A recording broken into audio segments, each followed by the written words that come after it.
So, I'm Theo. I'm a graduating psychology student at Rowan with a minor in philosophy and a concentration in applied behavior analysis. Sorry.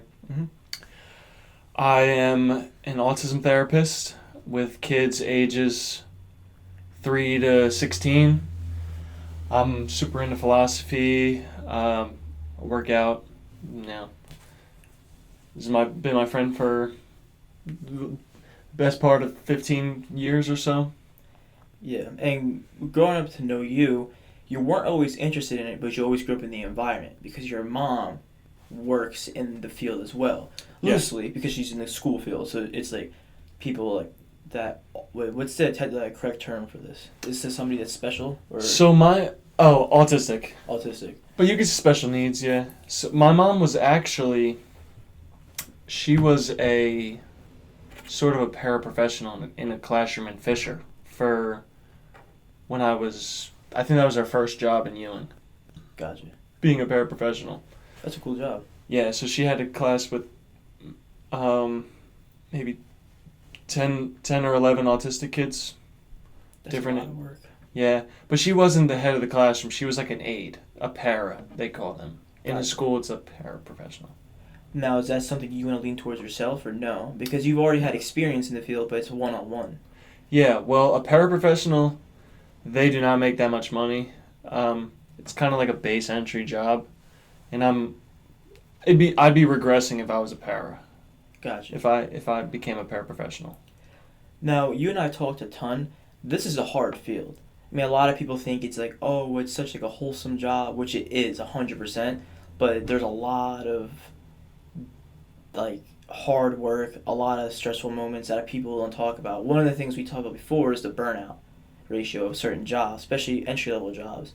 Has that affected you at all, or are you in a good place with your job? It's a good question.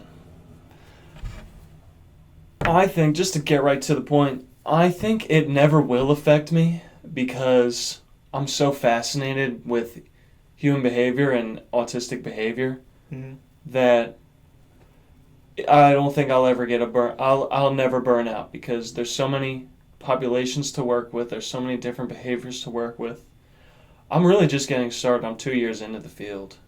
Yeah. I don't think I'll ever burn out, but I'm sure if 10 years from now and I look back, I'd feel stupid saying something like that because I've dealt with some weird ass behaviors in kids that piss me off. That I'll be like, fuck this. I don't want to do this anymore. Yeah. But Well, that's the whole term of work. I mean, you're going to have days where you're like, fuck, man, this is not what I planned on doing. But then there's days where you feel very fulfilling. You probably had a kid that like, did something really good socially that made you just feel great. And you went home, you're like, fuck yeah. Yeah. But as of now, obviously, you're still new to the field. There's a lot of places you can go in this field. Obviously, you're young as hell. You have a lot going for you. Is there a certain direction you want to go into, or are you letting the flow go? So I'm graduating on Tuesday. Mm-hmm. Today's Sunday. I'm graduating on Tuesday. I finished my ABA concentration. So what that gives me is I have my undergrad in psychology, which is good to, I have a bachelor's degree in psychology, which is a good thing to have for a job. But I also have a lot of experience in the field with agencies that do in-home and clinical therapy. So I have a good skill set with me. I just want to figure out what type of schooling I want to have, whether I want to go to grad school, whether I want to do a PhD. All right, so this is what it is, right? I have a couple options. I could pursue the psychology shit, or I can totally disregard the psychology shit. I could also pursue philosophy and maybe be a professor in philosophy, but I could either do academia or fucking social influencer, stock coin, Bitcoin investor, whatever, right? Or you could be field work. Or I could do like where you're actually like in like the environment. You think? Or I could do field work. Yeah, exactly. I treat that more with I could do field work. I could do missionary work or something like that, where I'm in the environment doing things. we've talked before about like influencer, like doing YouTube and just being more open about this subject. A lot of people are not well educated when it comes to anything related to this field.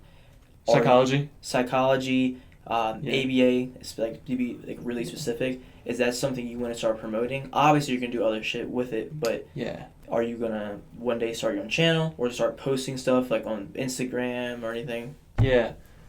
My biggest okay, so applied behavior analysis is such a new, maybe like 15 or 20 years old, really. Psychology goes back to ancient Greece, you Mhm. know?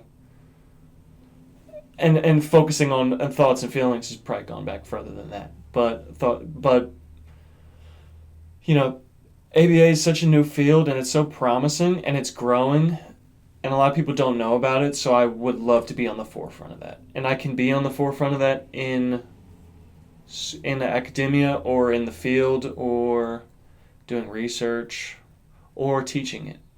That's really my avenues. Or I disband all of that, throw all that stuff away and venture on for something else. That's what this summer is going to teach me, really.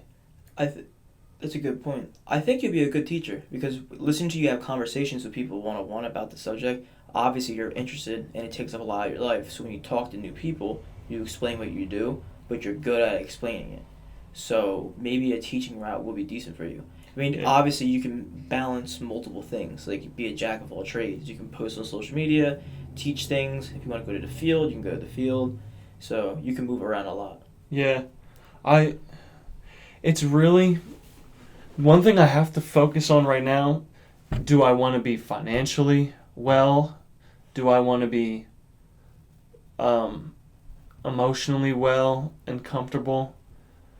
Do I want to try to find a balance in between? Because I could be very financially well if I get my PhD. Mm-hmm. But that's a lot of time, that's a lot of effort. And there's so many, I'm thankful. A lot of the people, we're graduating, a lot of people are scared of what's about to happen. I'm very thankful I have options.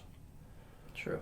I have options because of my curiosity and my my experience. Like, there's things I can do. I can venture in different fields, and I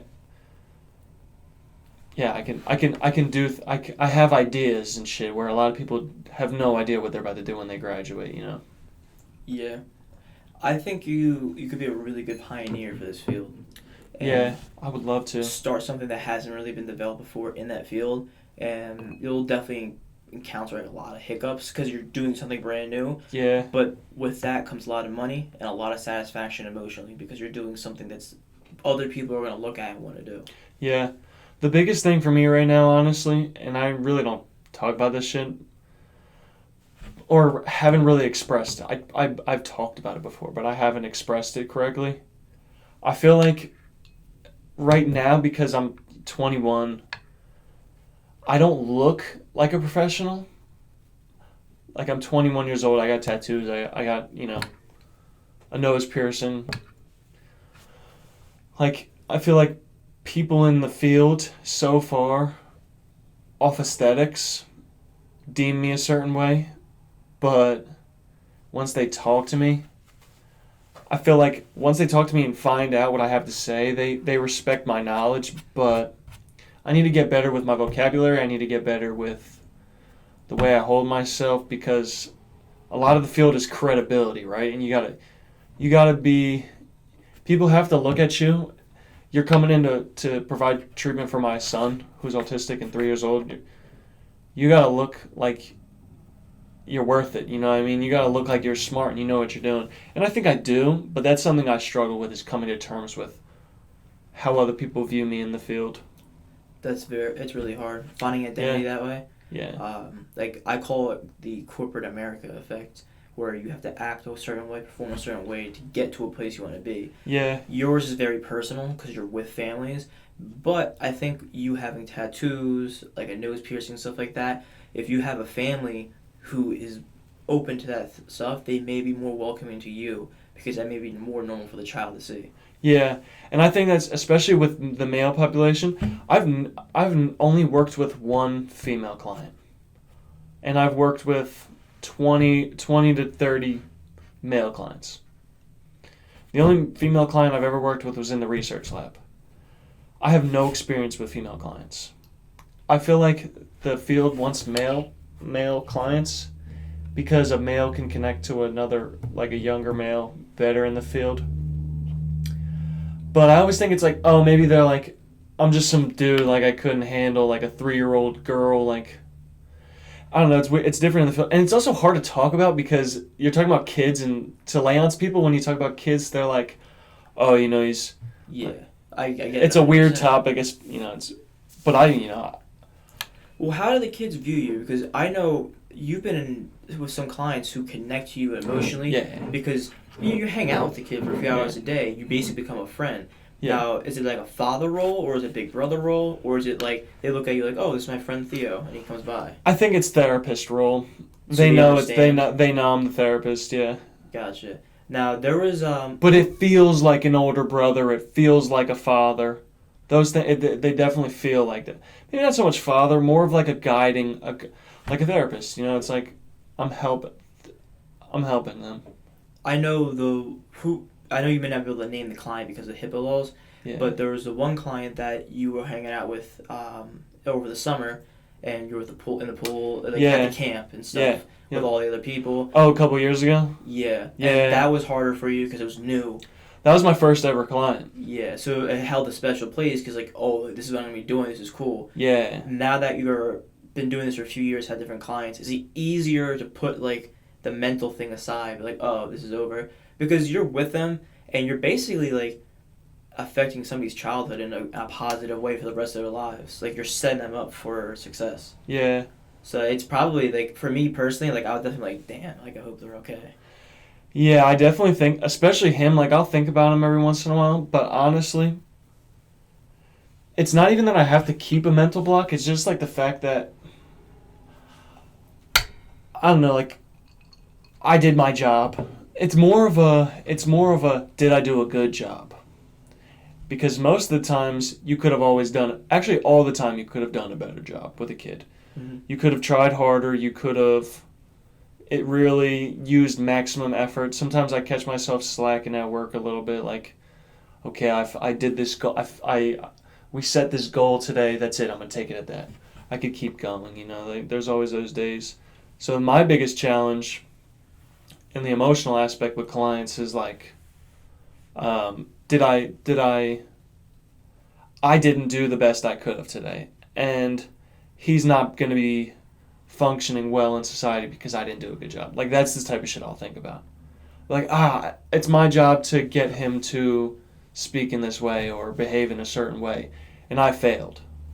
I think it's a healthy way to think about it, though, because you're not getting complacent and your job's ever evolving, because every day is like brand new, basically. Yeah, and the shit isn't easy either. You know, I'm thankful because I like to think I'm good at it, but I'm still new. I'm good. I'm very good with connecting with kids, but doing somebody else's treatment plan, I'm good at it, but I want to be able to I want to be able to have the control over the treatment plan, implementing the treatment plan, the parents' role in implementing the treatment plan. That's why I would like to become a BCBA, which is the person who, a board-certified behavior analyst, writes a treatment plan. That's what I want to do. That's one of the things that I would like to do in the future for grad school, for maybe a doctoral school, for a BCBA. I think that's a good plan. You know what, a question I've always wanted to ask you, like even outside the podcast? So obviously for me, I have family issues in the past, and I would go to work the next day, but I'm alone in the field. So if I get emotional or I'm like, I'm stressed, I can just deal with it by myself. If you have a personal problem outside of work, how does that affect you going to work that day? Because you're with that person and family the entire day. That's a good question. And I feel like a lot of people can relate to that because they have jobs and they had to go through the same shit. You want to know the reason why I love my job so much is because no matter what problems I have in my real life, when I'm around a kid doing therapy, I'm so focused on the kid that I forget all about all that shit. That's good. You're hanging around with a 3-year-old. Like, the shit is funny as fuck. It's funny to hang out with a 3-year-old, it's funny to hang out with a 6-year-old, you know, typical or autistic. Kids are just quirky and funny, and it's like their energy, you know. I'm also at work, so I'm focused on my job, but it makes it so much easier when you're working on a 3-year-old's behavior. You're working on a living thing's behavior. Yeah. Because you can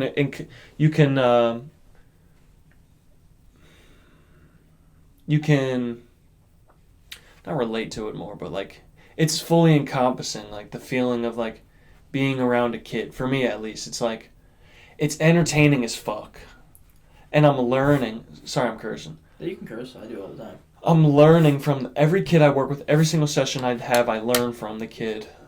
You know, and then I'll periodically throughout the day or throughout the session, I'll think of something. I'll think of an idea, but most of the time, working with a kid is fully encompassing. So you don't have the time to be thinking about other shit. Whereas if you're like a lifeguard, you know, all you got is time to think about shit. Yeah.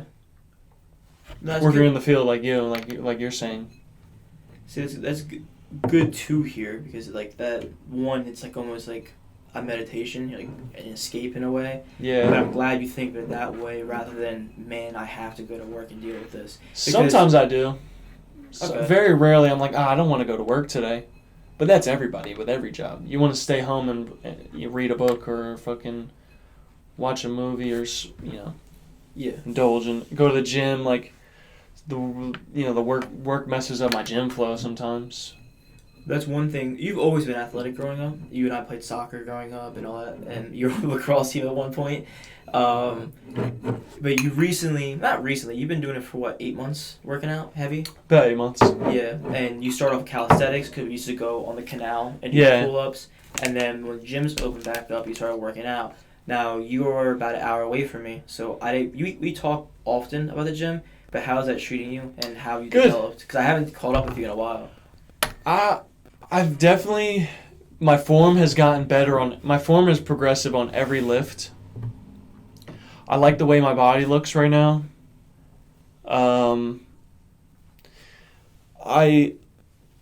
In order to gain more muscle, I feel like I'm plateauing where in order to gain more muscle, I need to eat more. Mm-hmm. And I don't have the time to be stuffing my face with 3,000 calories or the money to be stuffing my face with 4,000 calories, you know what I mean? Yeah. Nor do I want to. I don't want to gorge myself. I would have no energy during the day. My metabolism's so fast where I just, you know, if I eat, it goes right through me. But I eat 2,000 calories a day, 2,500, and I maintain 165. You know. That's a good weight. I mean, yeah, it's not bad. From where you were before. I was 150. Yeah, being 150, 145, like, you know, I've broadened my shoulders. Well, you and I are polar opposites physically, because you're very tall and you were very skinny. Yeah. I'm very short and I was very fat. Yeah. So like now we're like meeting like the middle point. So pretty soon. Yeah. And it's fun working out with you because it's people who work out with people definitely understand it's hard to get a connection. Oh, definitely. Where you can talk and stay productive while working out. And push the person you're with. Yeah, because definitely. Sometimes when you're with somebody you really like, you just want to goof off in the gym. Yeah. And it's fun. It's a great time. But like you're like, when you go home and you're alone, you're like, I don't think I worked out as hard as I could have. Yeah. It's also very easier. It's also better, not easier. It's better to work out with somebody who's stronger than you. Mm-hmm. Like, you're stronger than me, and you have more knowledge of the gym than me. So it's like, if I'm working out with you, not only am I getting a better workout, better, what is better?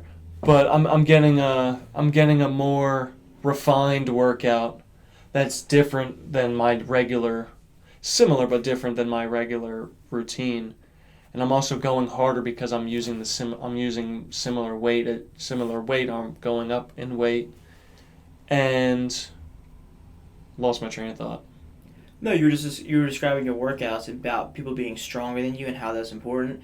And yeah. I agree 100%. I mean, that's... Yeah. This is why you work out with Stephen Arnold, dude. Yeah. And Raul. Like, you need people to be on your ass. Yeah. Being held accountable for something makes you 1,000% better, especially when they're better than you at something. Fuck yeah. Because Raul, isn't stronger than me weightlifting wise. No, but he's got more ambition than you. Yeah, and more mindset. Like, that dude's on my ass. And yeah, he wants it more. Just because one of the most important things I can ever say to you guys is just because you can lift heavy does not mean you can fight. Nope. Because Raul Raul will beat my ass. Yeah. So knowing if I go like, hey man, fuck off, and I will get knocked out, I'm picking that weight up. It's going in the air and it's going back on the ground. Like, yeah, what are you gonna do? Like, yeah. You gonna defend yourself? No, I'm not. I'm gonna do the work. But with Steven Arnold, I mean, he has all the jack of all trades. He's the strongest guy I know he can fight. But he's almost like a coach and a big brother role model. Yeah. So it's nice working out with him, and it's not personal. When it's just me and him, it's strictly business, and I think that's important. Definitely. Yeah. But at the same time, it's also fun. It's also important to have fun while you're working out with somebody. Mm-hmm. It's actually, all right, I've had great workouts where I'm not talking to the person I'm working out with. Actually, I've only had the people I work out with you, and I have a gym friend at school who I work out with occasionally. Like, I'll see him there, and we go at the same time, so I'll be like, oh, you hit chest, and like we'll get chest, or sometimes we'll even text each other and shit. And there will be times with him, like with you, I feel like too, there will be times we work out where we're not talking, we're just working out. But there will be times where, we'll make a joke. It's business. When you're working out, it's business. Like, that's why I like it. I'd rather work out with somebody than myself, 100%. Yeah. There's times, like, I like working out with somebody because they push me harder, but when we're quiet, listening to my favorite songs and lifting is just a great feeling. Yeah. I just started listening to, like, rock music when I lift. I always listen to... Dude, I'll be listening to R&B and rap when I lift. Same. Like, you know who Miguel is? Yeah. Yeah. Dude, why are you trying to get in your bag when you lift? It works. Dude, I have a whole bag playlist of gym songs. Yeah, it's one of the best works. feelings ever. Because I'm not upset. It's just like, you're vibing. You're vibing, yeah. Something about, and you slow down. Mm-hmm. When you slow down when you're listening to, you could still bring the intensity because there's emotion in that, but you slow down and you really like feel contractions and shit, like focus more. Yeah. And I think different strokes for different folks. One of my favorite things ever is that, like, if I'm doing a very heavy lift and I take more times in between sets, I'll look around the gym and I'm not like staring at people, like judging them, but I look at them if they have headphones in. I'm like, well, what are they listening to? Because right now I have Bruno Mars playing, and I know everybody can relate. Oh yeah, they probably have some weird. I think about that shit too, man. Like guilty pleasure songs. Yeah. I know girls are definitely listening to some weird shit. They listen to One Direction and like Justin Bieber and like the frat party music, Mm-hmm. I don't know. But it makes you feel good. Like people who go different strokes. Yeah. I think it's one of my favorite parts of the gym. And it also has me thinking, one thing I've been thinking about recently is you see the same people often at the gym. Definitely. But then you see so many people in public and they don't work out. Now, we're not better than them, obviously. No. But do you think that, like, strength-wise, as a stat, are those the 1%ers, so to speak, or no? Yeah. There's genetic strength that you're just, like, a strong dude. Like, you're just a strong-ass dude. And then you work out. You could work out and be weak, You could work out and be weak, like. Yep. But you could be in the field, like chopping wood, and, Well, that's what I learned, like between like calisthenic strength, what I call practical strength, and like physique strength. Yeah. So you can do workouts to make you look like you're big and strong. There can be a guy who's your height, 30 pounds less than you, strong as hell because he's just dense, but he has practical strength. He's out there chopping wood, he's laying concrete down, and he will be stronger than you in other areas that you probably wouldn't be able to catch up to unless you did that. Yeah, definitely. But yeah, that's a good question though. Is it the 1% of strength? Potentially. Something to think about, because I'm like, I don't think I'm ever better than anybody, but I just like think around, like I don't really see that many new people in the gym, and when you do, nobody it's not like everybody walks around going, who's that new guy or who's that new girl? But they do. But solo wise in your head you're like, oh, that's a new person in the gym. Dude, but if you're the guy that's new in the gym, you're thinking that though. You're like, oh man, these people, they know the regulars here. If they look like... But you shouldn't give a fuck. You shouldn't care. That's stupid. No. If they look like they work out, I'm just like, oh, like, they're here to work out. But if they're, like, someone who's, like, out of shape... Yeah. And they're working out, I just make sure that, one, they're not hurting themselves. Yeah. Other than that, I let them be. I don't judge them. Yeah. You're in the gym to better yourself. Yeah. The function of going to the gym is, I would argue that most people are going to the gym to better themselves. Mm-hmm. You know? Or to relieve stress. Better yourself but that's bettering yourself. Yeah. Nobody's going to the gym to hurt themselves consciously, right? Because you could fucking hurt. You know. There was a kid last week, and this is a great example to finish this off. He's in high school, and he was bench pressing, and he was bench pressing very wrong. And how he was doing the movement, for those of you watching the video, is he poked his elbows out. So his shoulders were in a bad position? And he was going too heavy for himself, which is great to go heavy, but he was just doing it incorrectly. I showed him better form, but he had to go lighter in weight, but his shoulders felt better.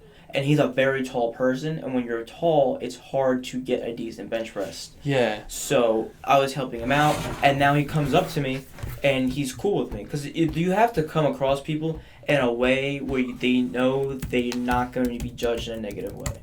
Yeah. And that's all that they care about. And then when they come, they feel comfortable. They're like, okay, this guy has my back. This is pretty cool. You just tell me when. That's good. But yeah, you're the first guest I ever actually drank on the podcast with, because usually most people are just like, oh, I'm in and out kind of thing. But yeah, you got time. So, all right. What we got on the screen? Because you pulled something up.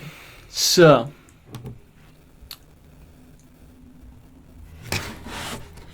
the Vitruvian Man. Mm-hmm. Okay. Here, let me exit out of this. Sorry. The Vitruvian Man, right? Leonardo da Vinci created the Vitruvian Man. When you brought up when you're taller, it's harder to bench, right? Yeah. So basically, what the Vitruvian Man, it just made me think of this.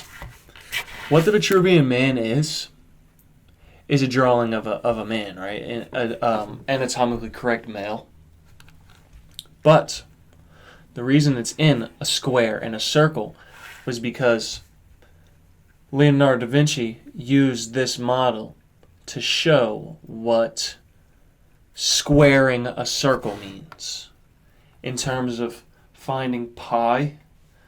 When you find in ancient Greece and ancient societies, when they tried to calculate pi, what they did was square the circle, right?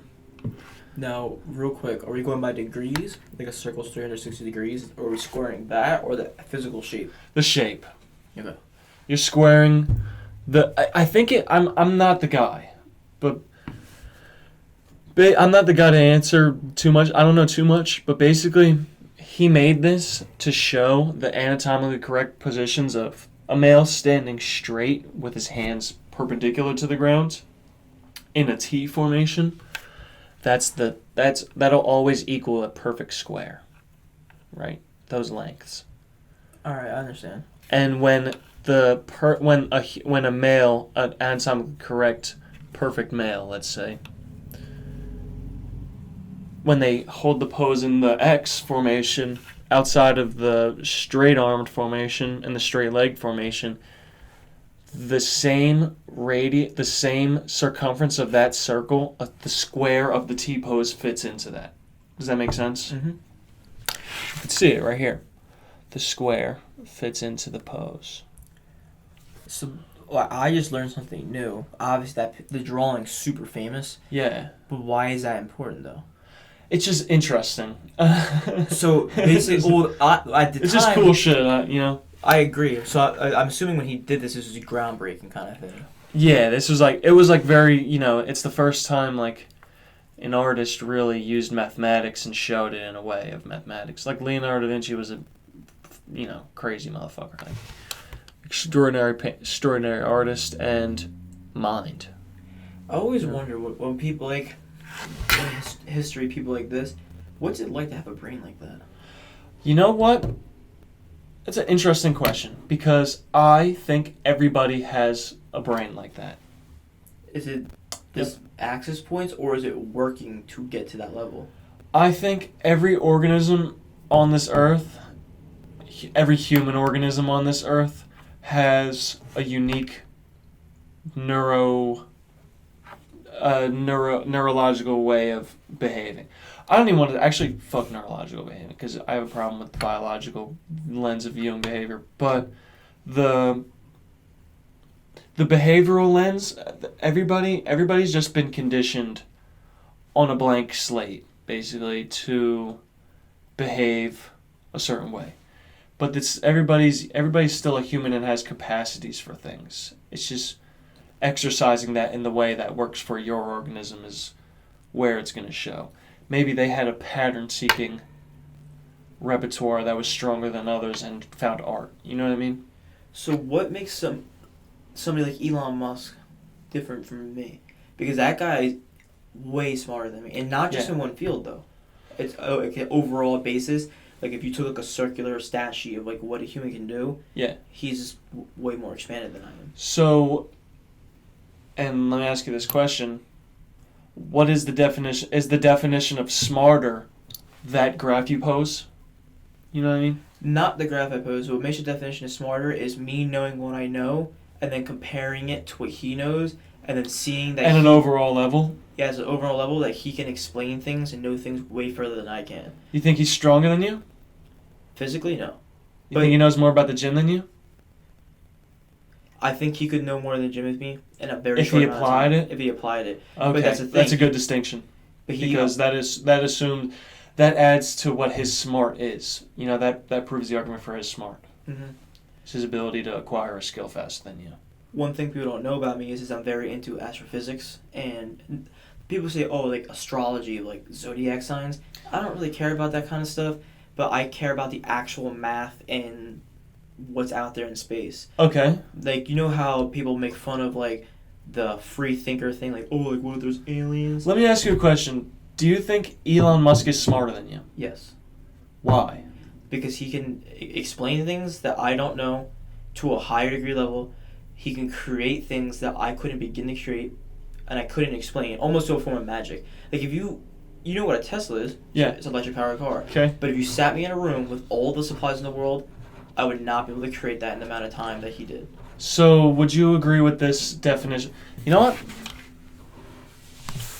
What is the definition of smart? That's a great question. Because we need to... Okay. Having smart, adjective. Having or showing a high degree of mental ability. So, if you're saying somebody is smarter...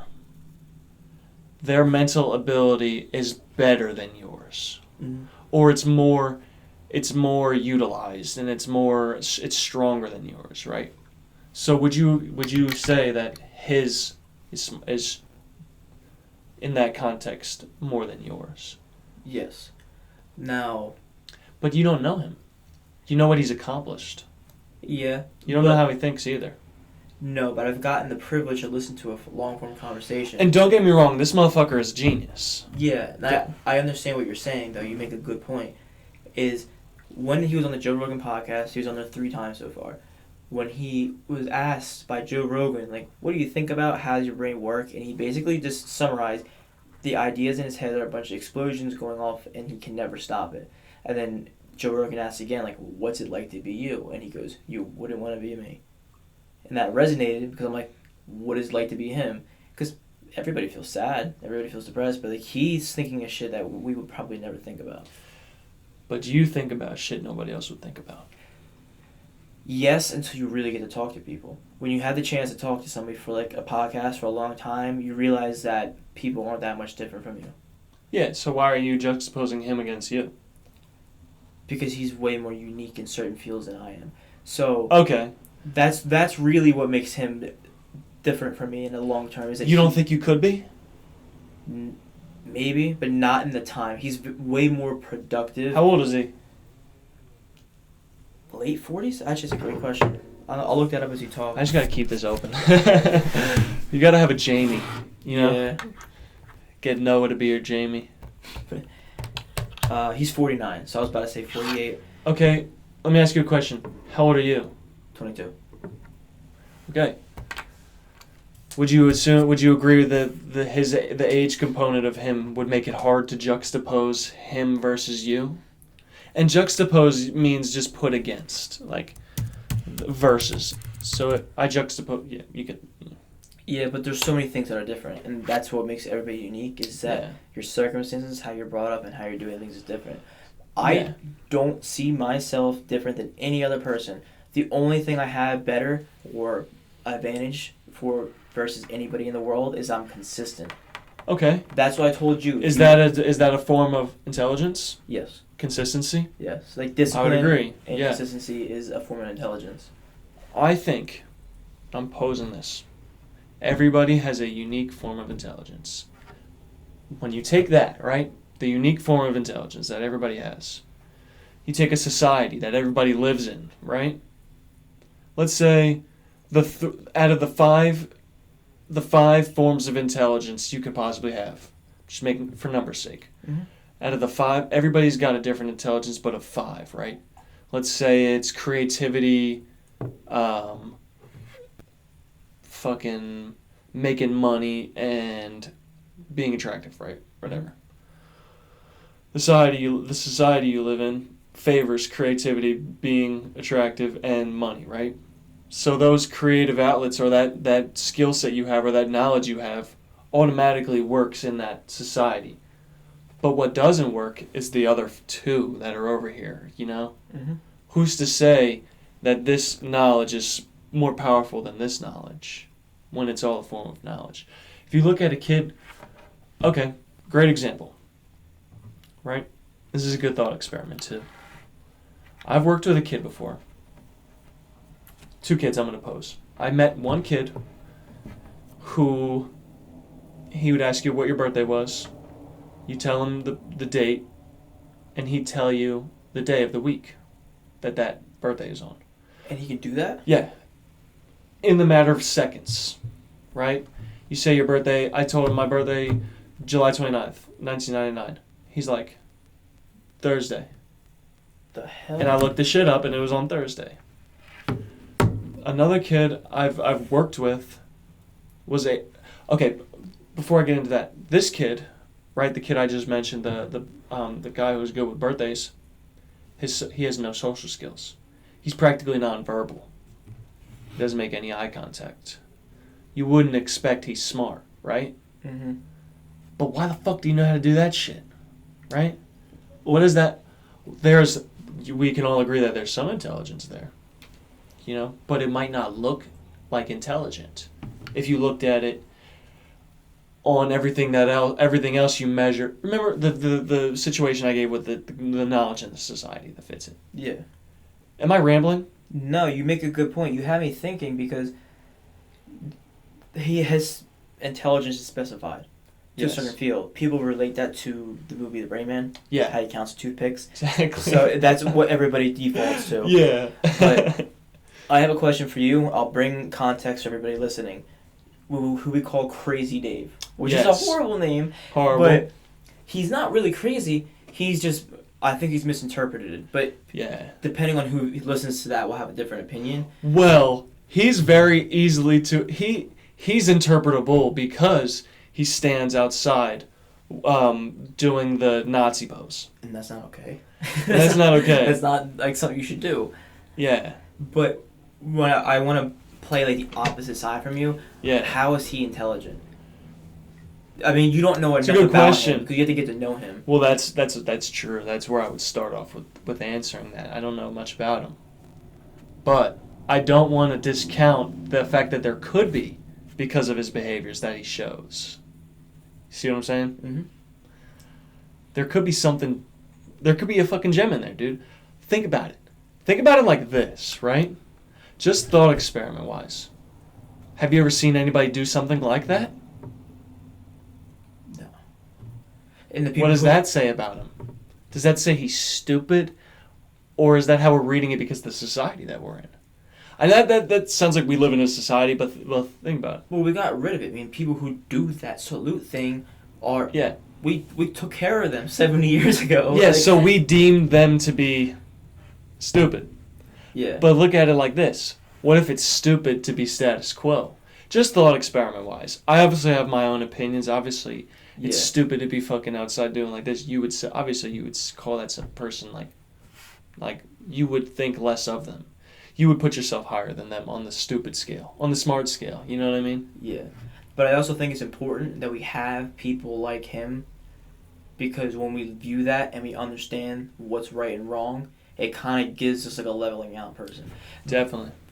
So that also protects the thing that nobody's valueless, because he provides value to the ordinary person, so to speak. Well, that's a very good point too.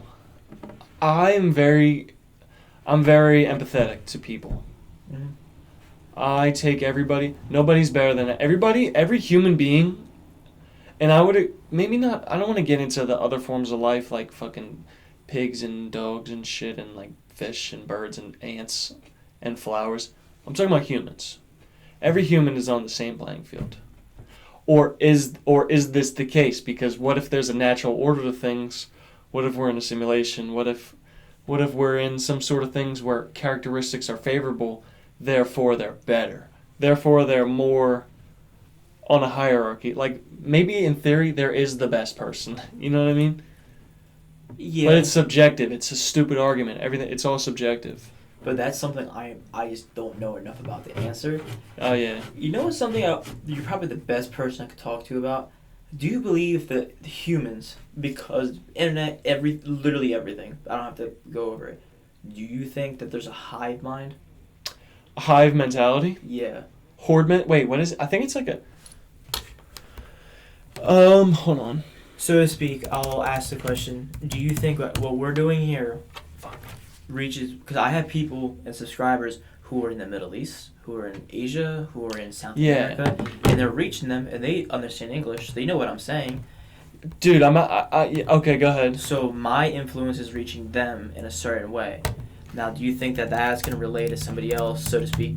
Basically, everybody's intertwined in, you think, a certain way? Because that's how trends are started. So, okay. And while you were saying that, I also looked up something that I did not want to find yet. Okay, bullshit. So, you raise a good point. Basically, what that made me think of, the hive mentality, right? Think about it like this.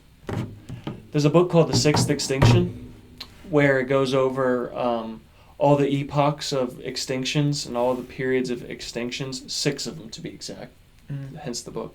Actually, 5 extinctions. We're the sixth, right? We're going through an extinction. Great book. I recommend reading the book. Sixth Extinction. I don't know the author off the top of my head. But the thing the author poses in it is something called the New Pangea, right?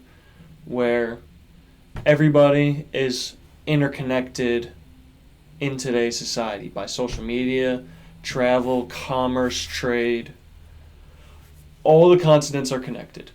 You can go to Africa in a week if you wanted to. You could probably do it less. Not a person to be asking about flight knowledge. But you could go to Texas if you wanted to. You can fucking go to South America if you wanted to tomorrow. You know, you could call somebody right now that lives in Antarctica. And be on the same time level. Exactly. Like you're talking to this motherfucker.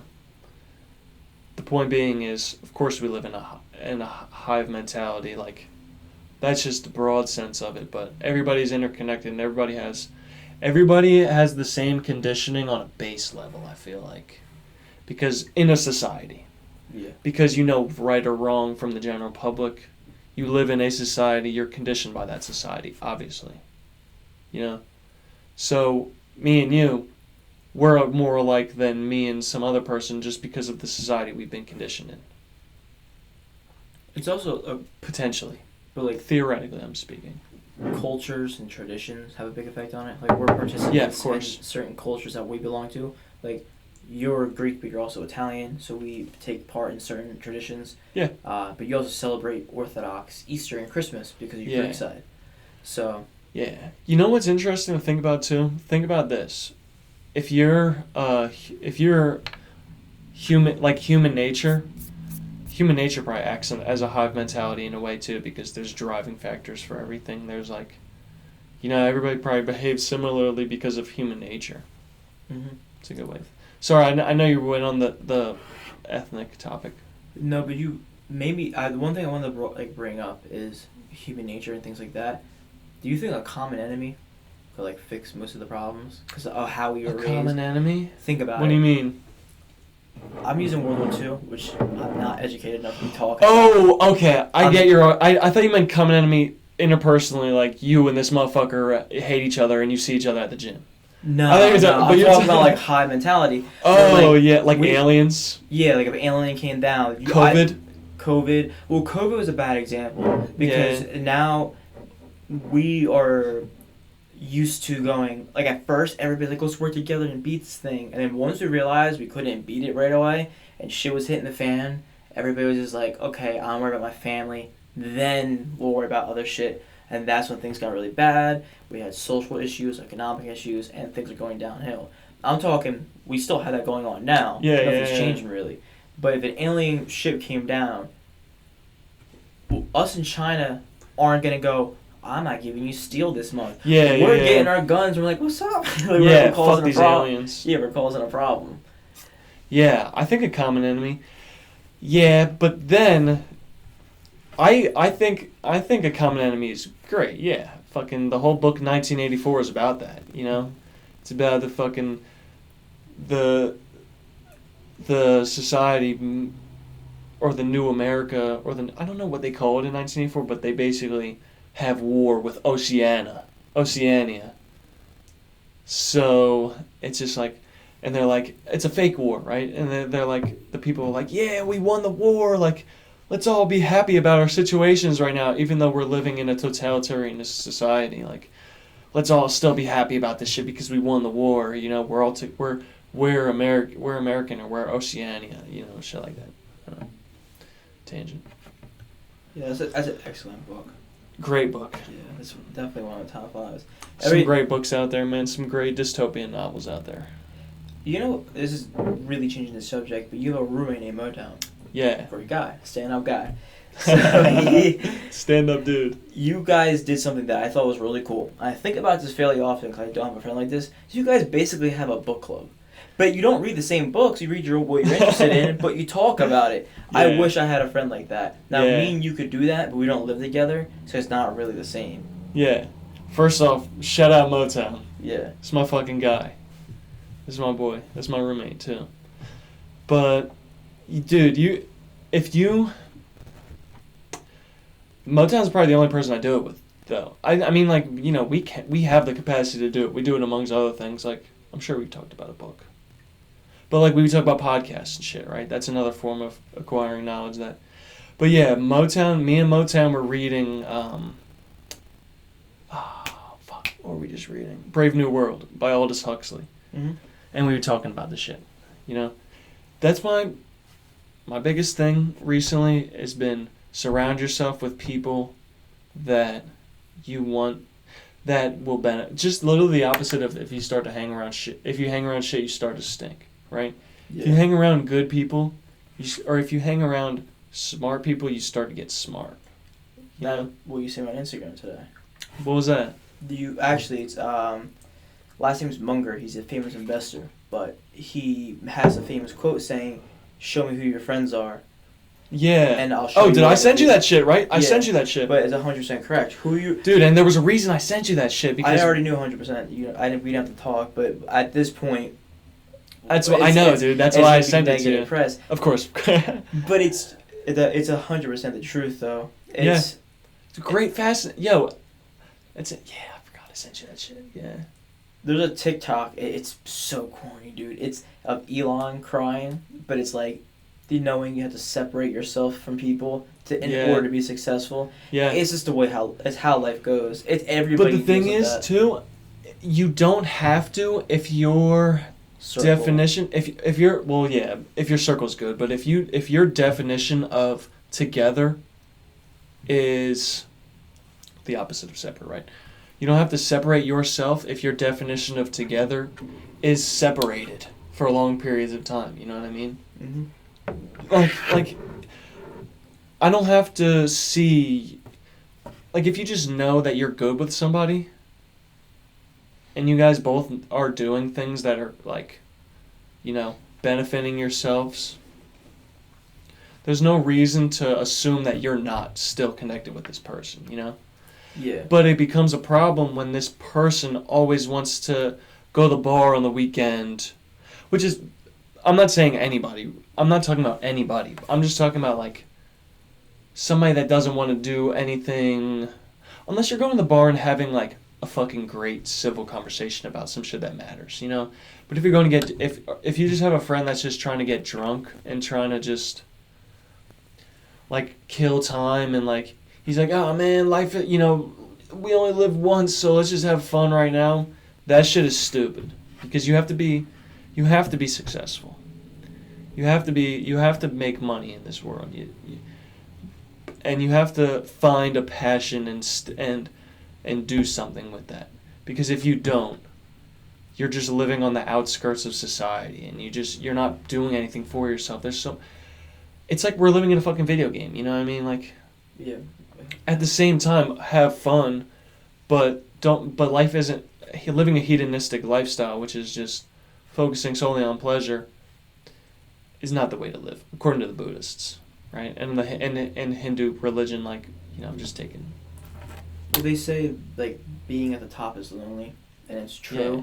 But to go further on that point, because it's a cliche, Yeah. all my friends who are really successful are busy in a unique way, so our schedules never line up. Yeah. So you're often alone doing this path. Like, when I make YouTube videos, Oh, yeah. I don't have my friends here to cheer me on. Dude, but that's not necessary. Yeah, but guess what? That's why these are so fucking good, because if I'm like, oh, man, like, let me give Joe a call. Like, I probably call you, like, every 3 days, maybe? Yeah. And so sometimes we talk for 20 minutes or 5 Yeah. minutes. But you and I have a weird way of talking because we know each other so well, where we can literally just go, all right. And we just know to hang up. And that's literally it. Yeah. But it's different. There's I've been doing a lot of thinking on this stuff. It's a hard subject. Yeah, what? As coming to success and who I want to include.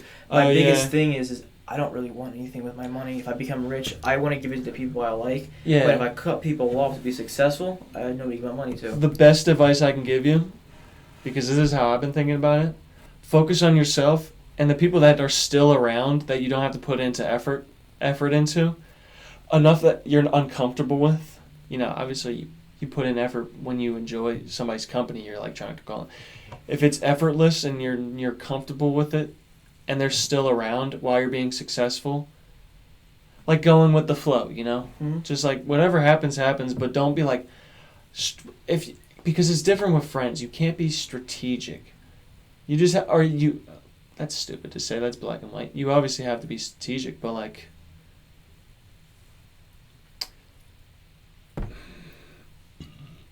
sorry.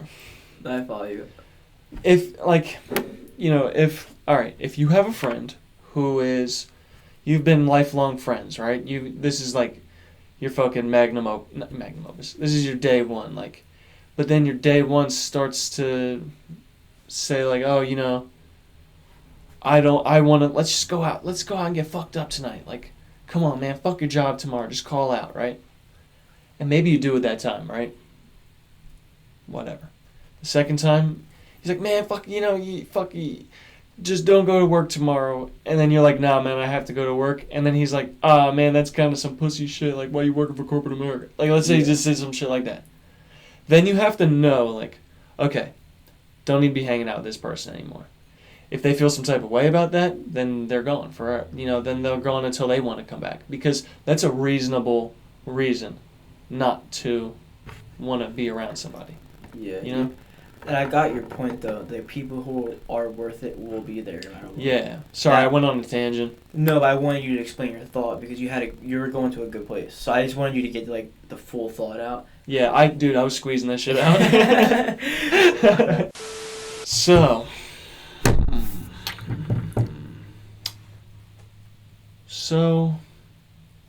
there's a couple things I would like to talk about. Our friend Tyshawn's anniversary is coming up Mm-hmm. May 16th, which is next Sunday. I'd like to talk about you, you know. So we can address that, and then we can talk about yourself for the last segment. I'm cool with that. So for context, we have a friend named Tyshawn who grew up with us. How we came about is that we both moved to the same neighborhood, and like first day of first grade, 'cause we went to new school. We're like, let's just stick together. Yeah. And then you were on my bus. We all became friends, and like years later, we were all really good friends. He got cancer, fought it for many years, and then sadly passed away when he was 16. Yeah. Or 15. Because he was a year older than us, so he was 16. Yeah. Damn, he was 16. That's crazy. Yeah. But I was 14. You were 15. Was So he? he's a 15? year older than. I think he might. I gotta look back. I don't want to get that wrong, but he was In very 2014, young. in 2014, Yeah. I was 14. So he was 15. Because 'Cause my his birthday. Oh, sorry. Go ahead. I was Well- gonna say some bullshit. Well, your birthday's younger, so if you were 14, I was 15. But he was always older than me because his birthday was on Christmas. Oh, so he was like 15. So, oh, Yeah. so he did he stay back? He didn't stay back. He started a year late, which Yeah. a lot of kids did. So that's why we had like a lot of people that were older than us, like Noah. Yeah. And Noah was purposely held back because of him. It was a bad example, but there are people like that in the grade. But that was because he switched schools and areas, so there's like an overlap time. Yeah.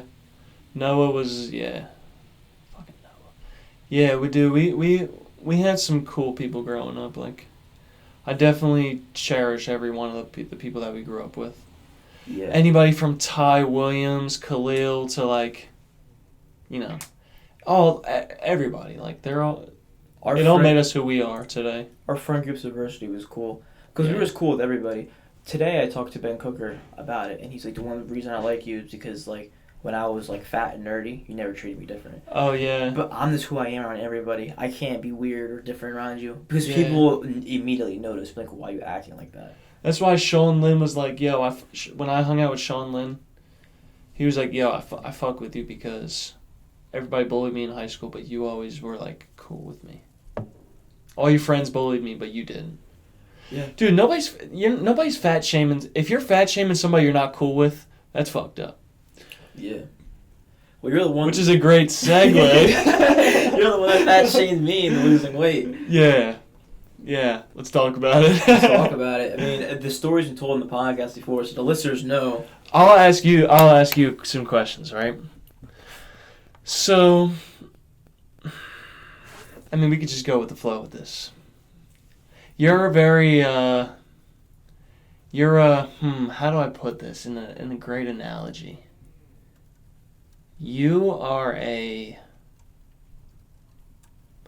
You're a book that there's a lot in the book if you just open the pages. Yeah. Maybe the book looks like a regular book, you know, on the outside. The book looks like a regular book. Maybe deliberately or just coincidentally, it looks like a normal book. But if you open the pages, there's some shit in those pages. Yeah. Or just like everybody's got shit in their pages, but like you got some unique pages, you know. I was about to say that. I've been through some unique experiences that most people haven't been through. Yeah. And that's not a bragging point, because a lot of them are negative. But Yeah. but I came out. But it's worth noting. It's worth noting. And one thing I'll say, I wouldn't want to do it any other way. Yeah, of I've course. been through it. If I went back and just like, oh, we didn't happen, it wouldn't be worth it. Well, you'd be a whole different person. Yeah. That's it's even absurd to elaborate on, you know. Mm-hmm.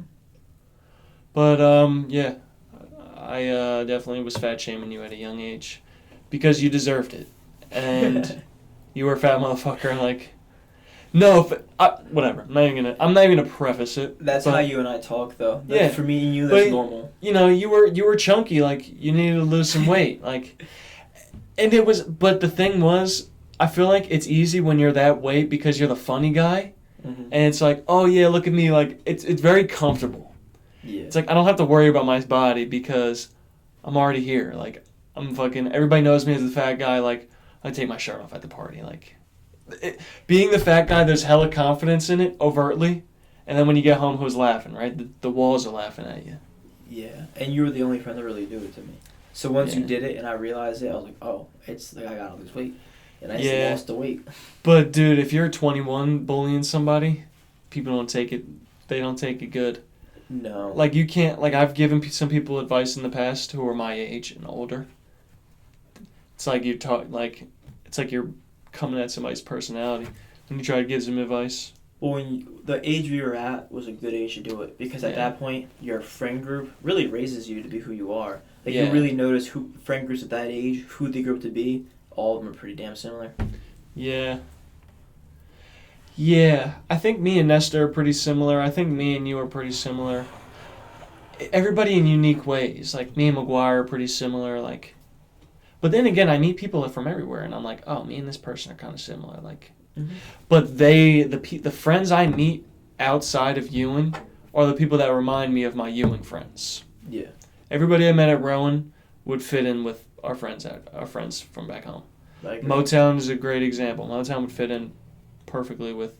Yeah, the first night I hung out with Motown, we just hung out like we were together for years. Yeah, the reason I liked Motown was because Motown reminded me of Ty Adkins. Yeah, that's a good example. That's the reason.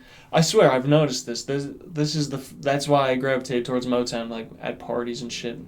He reminded me of Ty Adkins, and I've told him this. Yeah, well, both of them are really fun at parties, though. Yeah, dude, Motown's a great dude, man. I really love that motherfucker. Because I've been living with him the last 2 years. You know, It's been interesting. But yeah, Ty I love too. Ty's a phenomenal human being. He's on the right path. That's all I need to see. Yeah. But I'm at the point now where I'm not going to go into his life. Oh, yeah. See, I'm a part of his life. I'm a part of Ty's life. You have a good place to be in his life. If I hit him up now, it wouldn't be the same. Like, we're at the point where... Maybe. We'll come across paths again, but it'll happen organically. Definitely. It won't be because us hitting each other up. Yeah. And it will be like that, and then we'll build the relationship again. Yeah. But him and I easily know there's no hard feelings back and forth. Oh, yeah. Fuck yeah. Like, if we saw each other at the mall tomorrow, we'd hug. Yeah, dude. He's a great person. He wouldn't hurt a fly, man. And I feel like him... You know, you, like, I'll call you guys all the time. Like, I'll call McGuire a lot. Who do I call? My mom and dad. Mm-hmm. You guys are like the people I call on the phone, like, you know. I call Steve sometimes. He's a good time. I call McGuire. I don't know if I mentioned McGuire. I'll call McGuire sometimes. Yeah. Well, me and McGuire talked often, but... Steve... I fucking love McGuire, too. And if he's listening, like, McGuire, you're a dope person. He listens at weird times, like 4 a.m. when he's, like, on Dota and stuff. Like, oh, yeah, he's active. That whole Discord group of people will play my videos at the most random time. I think it's the funniest thing ever. This motherfucker's active. Yeah. I see you. Yeah, it's funny as hell when they do that. Because, like, Lewis is in my car, and he's just playing my videos, like, on loop. But, like remixing and shit. It was funny. But I will tell you, I'm fascinated by the topic of psychology. Well, I noticed that because it seemed like the moment you went to college, I make the joke about you where you're like, perhaps. To like everything. But that's the stereotype to psychology majors. But as we talk, I guess there's a question I ask. I know you psychoanalyze a group, which is basically like mentally observing who acts in a certain behavior and why they do that. And one question I have to ask is what do you see in the friend group and yourself? What do I see in the friend group and myself? The reason I ask is because a lot of the friends have already been on the podcast, so repeating listeners will understand who we're talking about. I think we're all each individuals. I view everybody as an individual. I view everybody as like, this person is this person is this. I don't really view us as a collective. I think we're all... Because, like, I don't view it as a friend group. I mean, if you look at it objectively, it is a friend group. Like, there's a group that always is around, you know? Yeah. But I view it more of as, like, everybody is just, like, a unique piece of a puzzle. Because we fuck with other people and shit. And, like, we all live completely different lives, you know? So you think it's, like, singular friendships that get along with other friendships? Yeah. And then when the friendships coexist, everybody's like I'm friends with Nestor. I'm also friends with McGuire. I'm friends with you. I'm friends with Lewis. I'm friends with Reese. Like, friends with Steve. Friends with Nestor. I'm friends with Travis, Ty. You know, like the list goes on. That's true. And you're also You're friends with Reese. You're friends with Joe. Or you're friends with Nestor. You're friends with Lewis. You're friends with McGuire. That's true, because like if me, you, and Nestor are in a car, there's a different vibe versus if it was you, Steve, and McGuire. Exactly. Yeah. Everybody's like a unique. It's like everybody's energy plays off each other in a unique way, and when you add it's like chemistry. You know, everybody's a unique element. When you add these 5 elements together, it's an amazing night. When you add this one element, like, it's a different night. You know, that's how I view it. But I view everybody as like similar, though. Like, I definitely view us as something. So when you, I guess not the friend group will expand as like a populace of this estate who we live, like where we live, everything like that. When you analyze people, is there a reoccurring theme you see? Yeah. One thing I see is excessive phone use in public for no apparent reason. The reason I pose, and I should really I would love to study this or do research on it or something. The phone use in public functions in 2 ways. One, the practical use. You're on your phone because somebody just texted you. You're on the phone because somebody's calling you right now. You're checking an email for a necessity, not for leisure. You're doing something necessary on your phone in public. That's the practical use of the phone. But then there's something I would like to pose called the negative reinforcement way of using your phone. What negative reinforcement is a applied behavior analytical principle, which is positive reinforcement is giving a dog a treat. Giving a dog a treat increases behavior, reinforcement. Negative reinforcement increases behavior, but the negative comes from taking the item away. Taking something away to increase behavior. Positive reinforcement, giving a dog a treat, you're adding a treat to increase behavior, right? Negative reinforcement, you're taking away pain to increase behavior, right? You're taking away social stigma to increase behavior. What does the phone do? You pick this phone up, and everybody's looking at you and they say, oh, he's doing something. You know? Oh, he's productive right now. Oh, it's awkward. There's pain in that I think that people have. There's pain in being fully, in the environment. People don't know what to do with their hands, basically. People don't know what to do with their hands. They want to look busy. They want to get out of this awkward situation, so what do? In an elevator.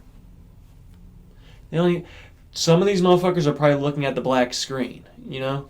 I wouldn't doubt it that people adjust the brightness. They're adjusting the brightness up and down. They're just pressing buttons. They're just doing bullshit. Yeah. I think it's negative reinforcement. I think that's what a lot of people in our society are doing. They're afraid of the real world when they're in public because they're insecure about themselves in some way. So they use this phone as a pacifier, like a baby pacifier. I think you made a point that everybody agrees with and everybody's guilty of, myself included. 'Cause I do it. Me too. I do it too. So, is there a fix for this that you know of, or are you still trying to see like how it can actually be fixed? I believe there is a fix. Yeah, so I what's believe. your thoughts on that? Because I don't personally. It's a hard topic to grasp. But do you get it though? I get it 100%, but when it comes to actually creating solution, acting on it, we can use behavioral principles to start because we're looking at it in a behavioral lens, right? We're looking at it as negative reinforcement. How do you behaviorally, how do you influence negative reinforcement, or how do you block the negative reinforcement? Well, you could put something on Extinction Burst, or you could put something on Extinction, which is withholding reinforcement, which decreases behavior. Extinction Burst is like, okay, great example of an Extinction Burst is when you're at a vending machine and you put your money in and you get the chips, right? So you walk away the next day, put your money in, get the chips, right? It's positive reinforcement. You're just getting that reinforcement chain. Now you know this machine is trustable. I always get reinforcement from this. Following day, put money in the machine, and the chip goes like this, and it sticks there, right? Yeah. So then you're like, oh my god, what the fuck? So maybe you shake it a little bit, right? You're still not getting that reinforcement. You're not getting the chips. So you start shaking it more, right? The shit's not coming out. So then you punch it, right? And then finally you give up. What that's called is an extinction burst, where the behavior, progressively gets worse. But extinction was the fact that the reinforcement was withheld. So the behavior of putting the dollar in the machine decreases, right? It's not being reinforced anymore, so the organism stops doing it. So right? It's a negative outburst to the withdrawal. Basically, yeah. But that's just the learning process. That's just an effect of the extinction. But what happens after extinction is now you know this behavior doesn't provide reinforcement anymore. Why I bring that up is the behavior of looking at the phone. If you put that behavior on extinction, you wouldn't see the behavior of looking at the phone anymore, right? Mm-hmm. So that's the first place you'd look for a treatment option.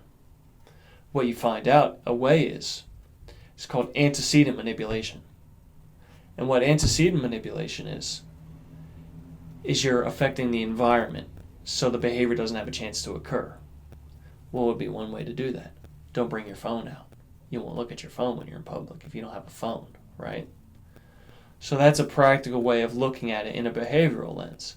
Obviously, that's not practical because everybody has their phone on them. Mm-hmm. So you'd have to get real complex, and you'd have to find out something that works. It would take me a while. I think, personally, everybody who's a social media influencer should make that shit not cool, That'd be the best approach. The fastest and the best approach. Everybody that's a social media influencer, just make it, it's not... T Grizzly's on Instagram Live going, fuck being on it. But it's also redundant because he's obviously on his phone on public. But, yeah. All right, so here's a good basis. So if there's the outlier of the group, and quotations, is they want to try to implement not using your phone in public to prevent this problem. And we've all been in situations where everybody's on their phone and you just not, and you look around and you're like, what is this? Yeah. How do you, in that situation, in a normal way, try to get everybody off their phone to engage in conversation? Because eventually, it organically happens over time because you do what you do on the phone, then you're done, and everybody starts talking. But when we go out, like our friends, when we go out to dinner and stuff, we're not really on our phones because the people we talk to are at the table. Yeah. So the best approach then in a behavior, getting an engaging friend group. You wouldn't go on your phone if you were engaged, right? Yeah. It's also deeper than that. Some people go on their phones because of interpersonal reasons, like it could be automatic reinforcement. It feels good to just look at your phone, Mm-hmm. Yeah. Well, I don't know. That's the best thing I learned from being in ABA is looking at things through a behavioral lens. Looking at ways to change behavior, it's mathematical. You're adding, subtracting to increase and decrease behavior. Looking at it like that is the most practical way of viewing behavior. Not in the way of... I want to start doing research. I want to start publishing shit about this.